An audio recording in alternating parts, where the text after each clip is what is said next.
Magandang araw mga bata, ang ating pag-aaralan ngayon ay mga aspeto ng pandiwa. Basahin niya natin ang unang letra. Umuulan, uulan, umuulan. Sumunod, kumain, kumakain, kakain. Sumunod naman ay nagluto, nagluluto at magluluto. Ano ang pandiwa? Ang pandiwa, ito ay ang mga salitang nagsasaad ng kilos o galaw. Narito ang mga halimbawa: kain, talon, sigaw, alis, punta. Mayroon tayong tatlong aspeto ng pandiwa. Una ay ang perpektibo o naganap na. Ito ay pandiwang nagpapahayag o nagpapakita ng kilos o galaw na tapos nang gawin o nagawa na. Ginagamitan ito ng mga onlaping nag, gitlaping o in o hulaping an. Halimbawa, si nanay ay nagpunta sa palengke. Umalis ang nanay kanina.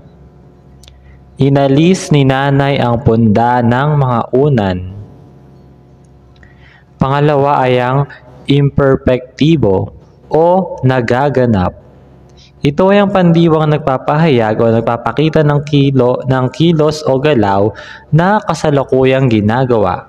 Ginagamitan ito ng onlaping nag o, gitlaping o in.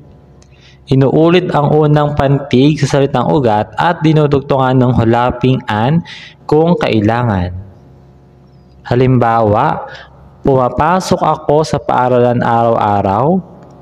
Umaalis si nanay sa bahay ng madaling araw. Inaalis ni ate ang mga damit sa sampayan. Ang panghuli ay ang kontemplatibo o magaganap.